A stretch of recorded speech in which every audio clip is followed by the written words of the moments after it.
Hi, this is Ro, host of the Queenpod. We are on a mission to offer you a companion piece to the entire Queen back catalogue track by track, and Queen are letting us play all their music. To find out about how to support us and access some bijou exclusives, pop along to patreon.com/Queenpod. So, without further ado, let's keep on fighting till the end.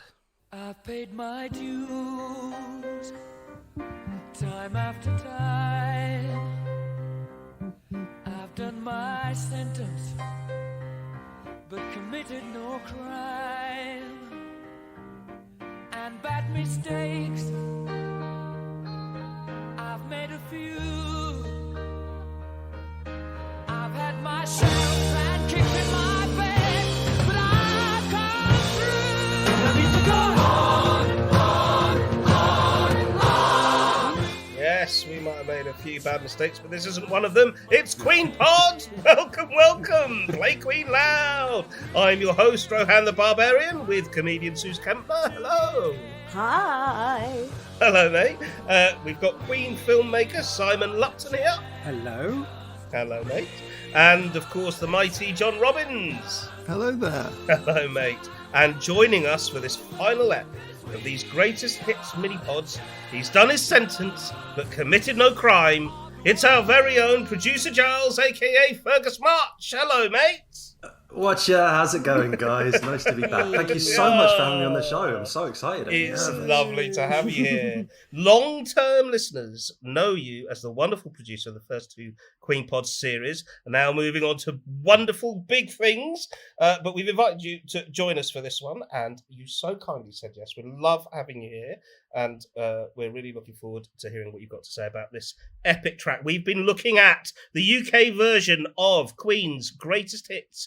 This mighty compilation album ends with We Are the Champions by Freddie Mercury, 3 minutes of genius from the News of the World album, released as a single on the 7th of October, 1977. Simon, have you got a little rundown on the context of We Are the Champions for us? I will do my best. Thank you. I think it's fair to say that We Are the Champion completes the trilogy of Queen's most universally loved and well-known tracks alongside We Will Rock You and Bohemian Rhapsody. And as with We Will Rock You, Freddie Mercury deliberately designed it to be an inclusive experience where the crowd at a live show are as much a part of the performance as the band. To that end, it is probably one of the best examples of what could be identified as a definitive Queen song, and subsequently it's now part of our cultural DNA and ultimately here to stay. Yay. It was quickly adopted by major sporting events and played in arenas and stadiums across the globe.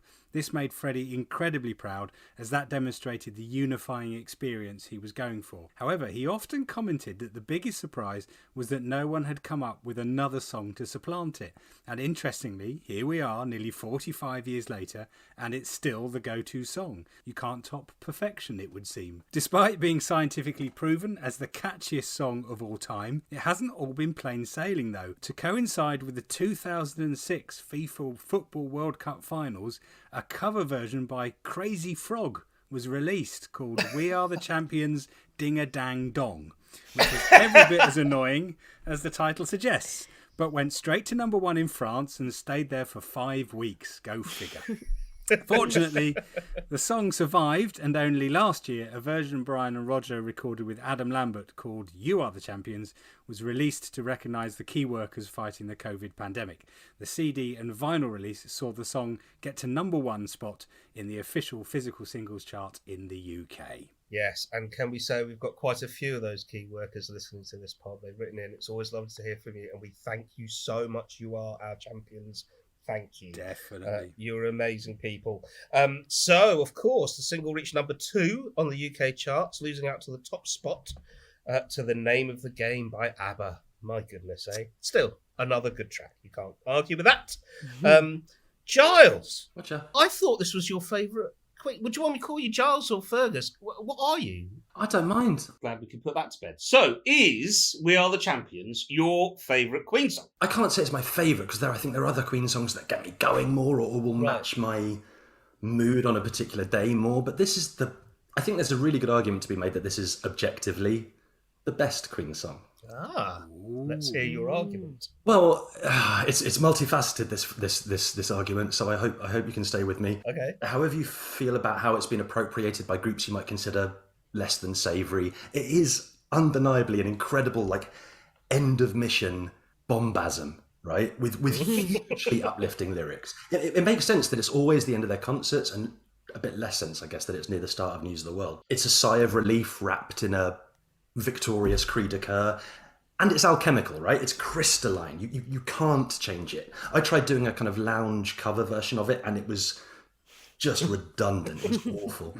In fact, when Simon and I were chatting to Brian a few weeks ago, he was talking about keys and changing the keys of certain songs to make studio recorded songs easier to play live. And the song he cited as the one not to do that on was We Are the Champions. In fact, he said changing the key on that song is a nightmare. Because the best Queen songs, as has been said on the podcast before, exist only as Queen songs, right? But why I love talking about this song particularly, and this is the thing that Ro and I were first speaking about when considering a Queen podcast. Yeah. I know it's not everyone's favourite song, Queen song even, but I can posit this is the ultimate Queen song. It's the song I would play to a new listener to demonstrate everything Queen is about, right? It's bonkersingly catchy for a start.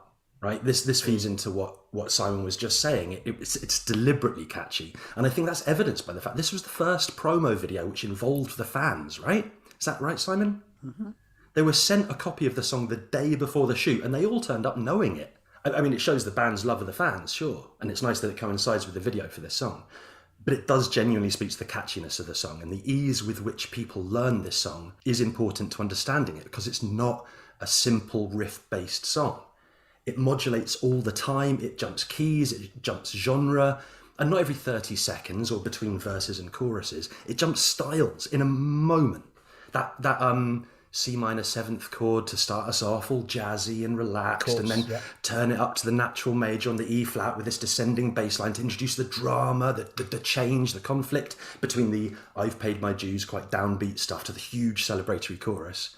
And that moment when it goes, we'll keep on fighting till the end, bam, bam, bam. That's a whole new key for no reason, just for one note. That F sharp is so operatic and forceful. It's a single second of prog rock sensibility in a pop rock song.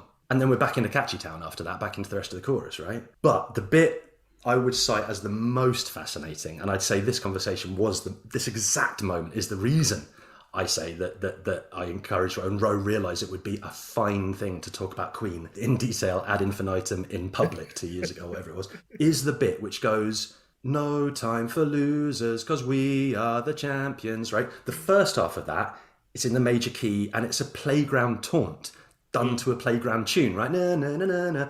And then just by changing that one note from da na na na na to da na na na na, he introduces the same vocal line bit in the minor key, and suddenly it's huge, it's bombastic and regal. But it speaks to the band's manoeuvrability and their musicianship and their courage, frankly, in expecting an audience to keep up with all this craziness, which we do because we love it.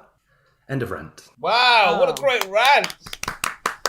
Oh, producer Giles, this is definitely the first and last time we have you on the pod. That was amazing. So much. That was an amazing piece of analysis. You're right. I think that conversation was exactly what seeded the very idea for doing this pod in the first place. I'm very grateful to you for that. Absolutely fantastic. Should we listen to a little bit of it? I love D-Key's bass line through the second verse. I just love picking out that bass and hearing what he's up to. Let's have a listen. I've taken my bows and my curtain calls. You brought me fame and fortune and everything that goes with it.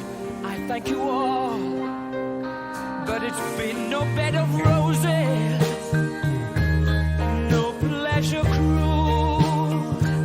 I consider it a challenge before the whole human race, and I ain't gonna lose.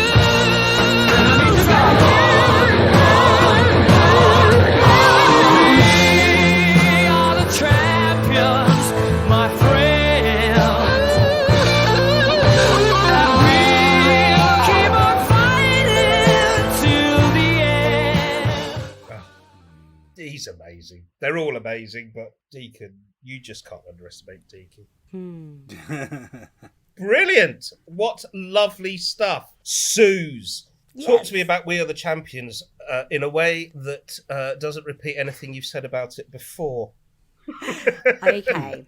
So what I did was, before I knew what Simon was going to say, I had a clip to play you.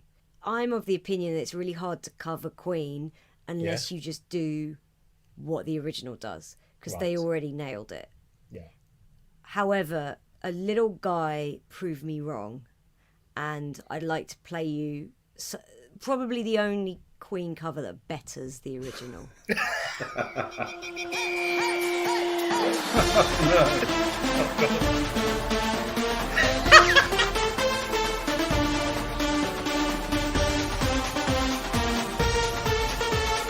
Wait till it kicks in though.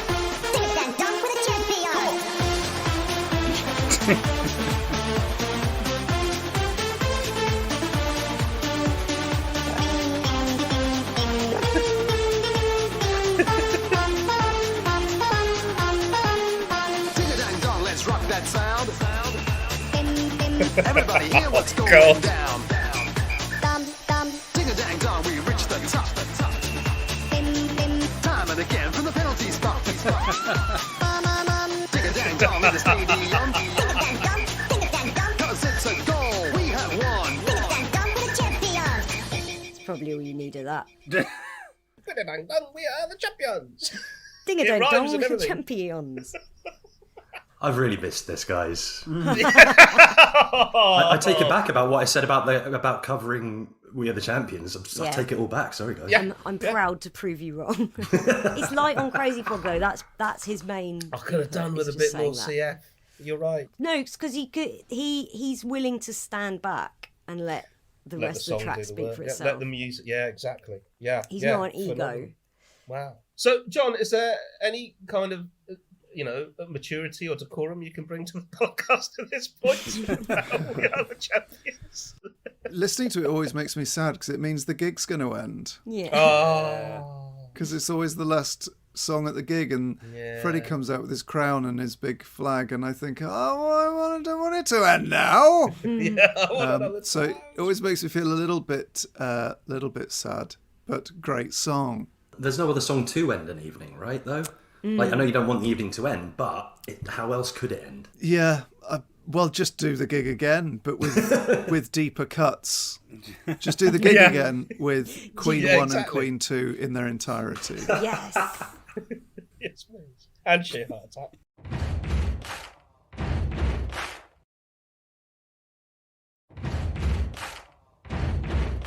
So, Simon, what have you got to say? You're usually guaranteed to blow our minds. You've been doing it all Minipod season. Can you bring it home? Guaranteed to blow your mind. Well, I was really tempted to play Crazy Frog, actually, but no. No, It's again, so good. Play it again. when finding the alternative ending to We Will Rock You on the 40th anniversary edition of News of the World, there is an alternative version of We Are the Champions that they include in there, which is fantastic. You get a lovely ending to the song that would have not just left you hanging on that note, and you get a little bit of Freddie at the end as well. So here's a slightly different ending to the song. We are the champions of the world.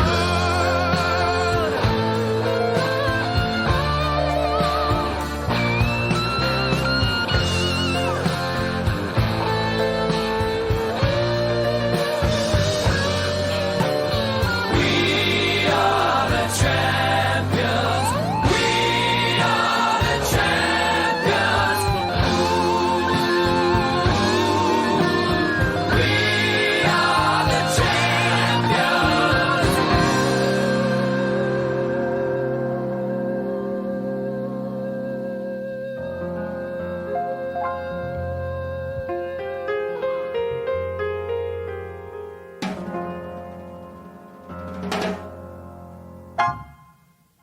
That was a lovely feel.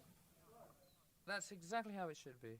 Oh, that was a lovely feel, Fred. Oh, that is lovely stuff. Thank you for that, Simon. My goodness.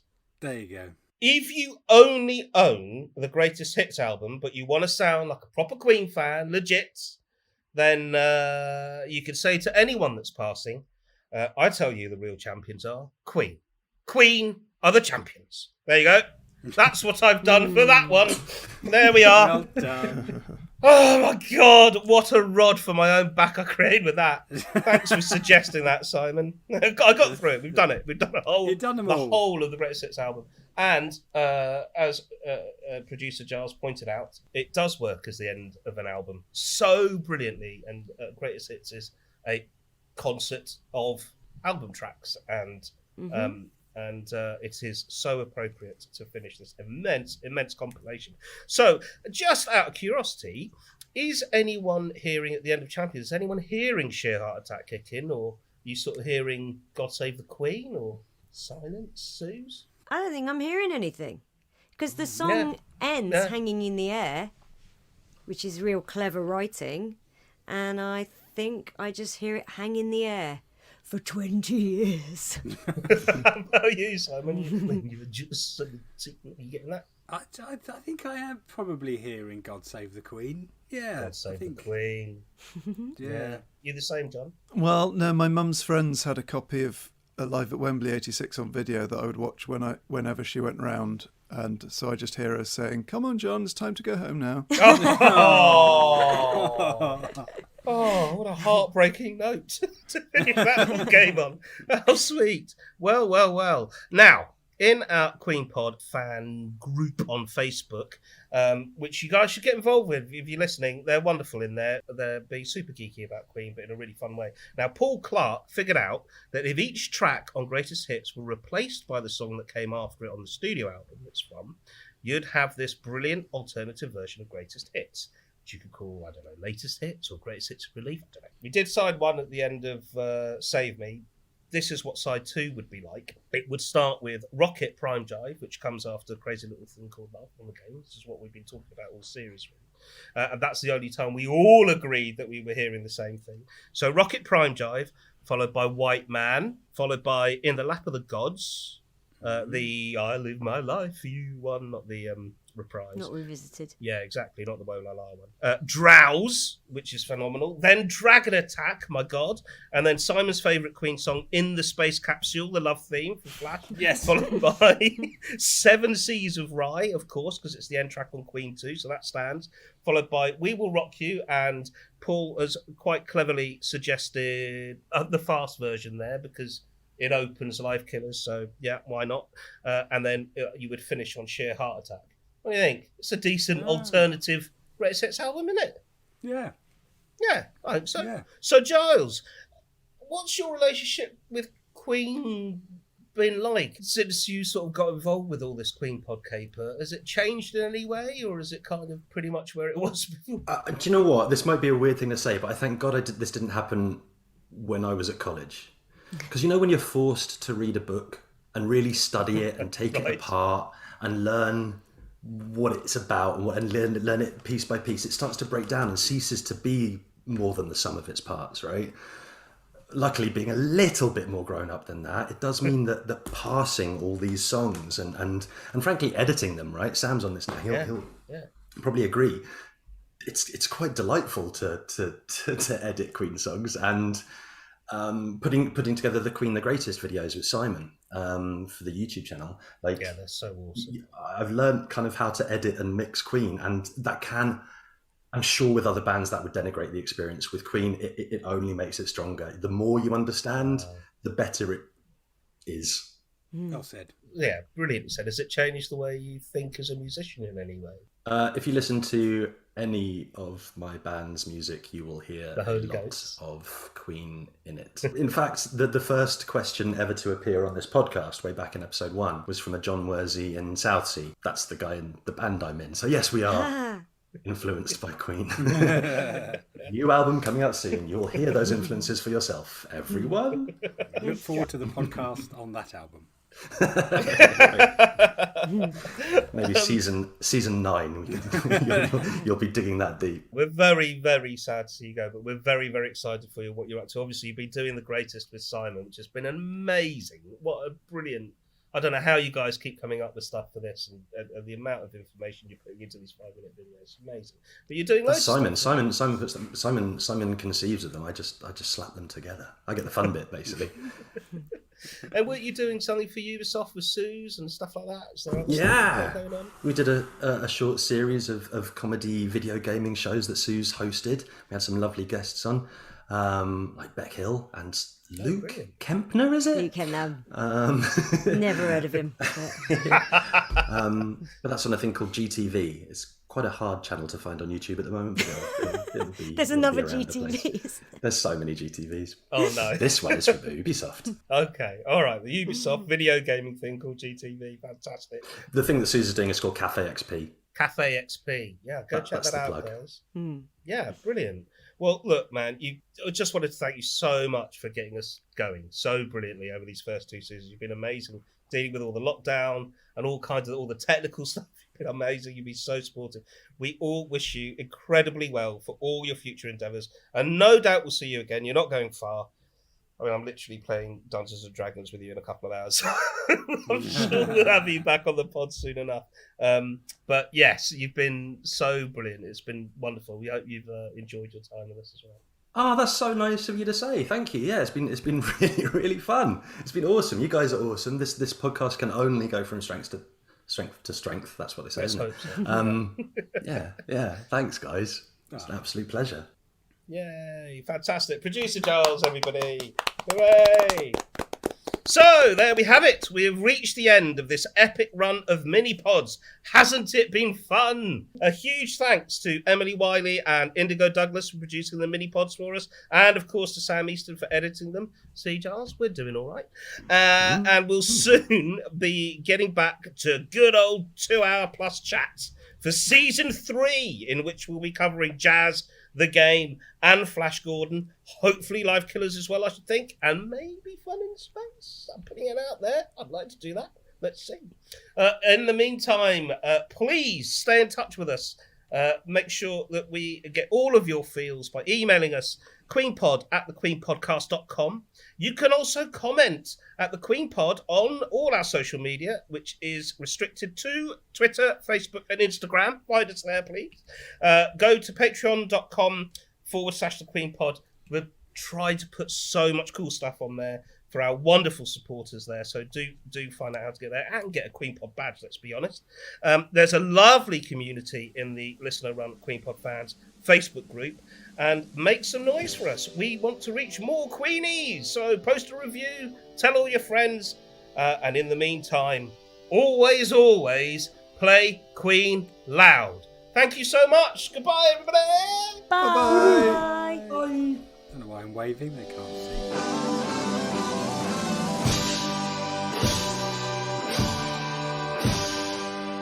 This has been the Queenpod, a Seven Seas Films production, edited by Sam Easton and produced by me, Indigo Douglas. Follow us on Twitter, Facebook, and Instagram, and stay in touch by emailing us at queenpod@thequeenpodcast.com. Thanks for listening, and see you next time.